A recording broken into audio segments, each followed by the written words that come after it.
Ceux qui souffrent en silence et il y a ceux qui transforment chaque soupir en grand-messe dramatique, qui orchestrent leur propre naufrage en attendant que tout le monde plonge pour les repêcher. Pas pour survivre, hein, pour savourer la noyade et s'assurer qu'il y ait des spectateurs. Aujourd'hui, on va parler de cette catégorie bien particulière, ceux qui ont fait de la victimisation un mode de vie, une stratégie, une arme. Pas par accident, pas par malchance, par pur choix. On appelle ça la victimisation toxique. Vous croyez qu'ils veulent de l'aide? C'est faux, ils veulent des projecteurs.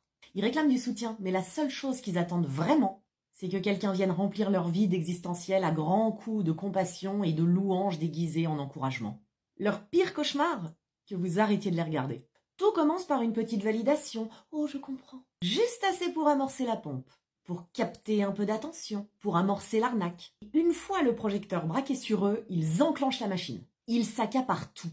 Chaque espace, chaque conversation, chaque regard. Ça me rappelle que moi, il m'est arrivé pire, où ils n'accordent même pas le début d'une importance à votre expérience. Oh, je vois. Tu sais ce qui m'est arrivé à moi? Ils ne demandent pas la place, ils la confisquent. La solution est toujours sous leurs yeux, mais ils la contournent avec une précision chirurgicale. Parce que changer, c'est mourir. C'est quitter ce rôle qui leur garantit l'attention. C'est prendre le risque de ne plus exister aux yeux des autres. Accepter une issue, c'est tuer la poule aux œufs d'or. La souffrance mise en vitrine. L'agonie rentable. Ils vous vident de votre énergie sous couvert de fragilité. Et vous vous retrouvez à gaspiller votre patience en boucles infinies. Analyser, rassurer, conseiller, répéter, supplier. Tout ça pourquoi ? Pour qu'ils vous regardent avec des yeux de poisson mort avant de répéter comme un disque rayé « Je sais pas quoi faire, aide-moi » ou encore « C'est trop dur, j'y arriverai pas seule. J'ai besoin que tu sois avec moi pour le faire. » Mais ils savent très bien quoi faire et ils savent très bien qu'ils peuvent le faire seuls. Mais ils savent que s'ils le font, ils ne seront plus le centre du monde qu'ils imaginent. Leur piège, c'est l'illusion de l'effort. Leur travail n'est que cosmétique. Ils parlent de combat, de reconstruction, d'introspection.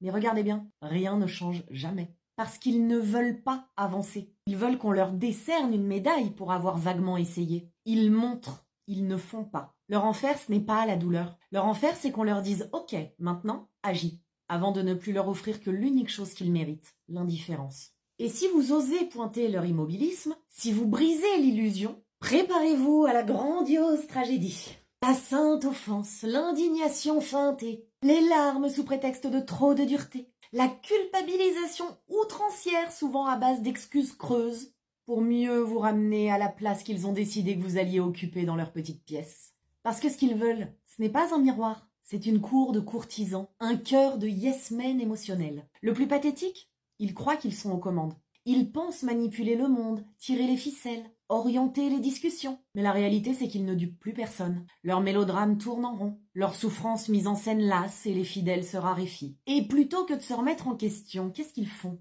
Ils montent le volume. Plus de crises, plus d'appels à l'aide absurdes, plus de mélodrames, jusqu'à ce que l'épuisement général les frappe en plein visage. Et là, ils comprennent pas. Parce qu'ils étaient persuadés d'avoir le monopole de la souffrance, dit. Parce qu'ils ont toujours cru que si tout le monde les fuyait, c'était par manque de cœur, pas à cause de leur propre parasitage émotionnel. Mais ils sont pas machiavéliques. Oh non, ils n'ont même pas cette lucidité. Ils sont tellement concentrés sur le maquillage de leur mascarade qu'ils en oublient l'essentiel. Un manipulateur conscient, lui, sait ce qu'il fait. Eux, ils jouent dans une pièce dont ils ont oublié les répliques, mais dont ils exigent malgré tout que le public suive la mise en scène. Alors ils improvisent.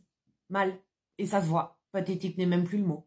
Ils aiment se rassurer en disant « J'ai peur de ressembler à ma mère, mon grand-père, ma tante Jocelyne, au choix. » Mais la réalité est plus cruelle. Ils sont pires. Parce qu'ils ont vu, parce qu'ils ont su, parce qu'ils avaient la possibilité de faire autrement. Et au lieu de ça, ils se sont engouffrés dans la même spirale en croyant être différents. Leur seule terreur, malgré ce qu'ils répètent, c'est pas d'être toxique. C'est que quelqu'un voit clair dans leur jeu et leur renvoie la réalité en pleine face. Mais alors comment s'en protéger? Vous ne pouvez pas les sauver. Parce qu'ils ne sont pas en détresse, ils sont en performance. Il y a 4 piliers très importants à garder en mémoire. 1. Regardez les actes, pas les mots. Ils pleurent sur leur sort, mais qu'ont-ils réellement tenté pour en sortir? 2. Posez des limites strictes. Je t'ai déjà répondu là-dessus. Point. Fin de la conversation. Ne tombez pas dans leur chantage affectif. Leur naufrage n'est pas votre responsabilité. Enfin, comprenez qu'ils ne veulent pas avancer.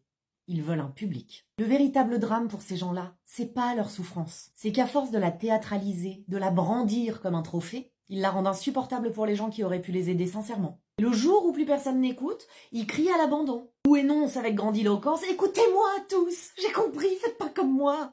Ils nient l'évidence. Ils peuvent ainsi se bercer de leur propre fable, celle dans laquelle ils ont le rôle de la victime et du sage à la fois. Car ils n'ont pas été abandonnés, ils ont juste décidé de perdre. Ce qu'ils ne verront jamais, c'est que leur solitude, ils l'ont creusée eux-mêmes, avec leurs propres mains, avec chaque mot, chaque plainte, chaque larme, chaque crise calculée. Et ça, ils l'admettront jamais. Parce que crier à l'injustice, c'est plus facile que de réaliser qu'ils ont vidé la pièce, à force de hurler au secours sans jamais vouloir être sauvés. Et ceux qui sont partis, eux, n'ont pas perdu.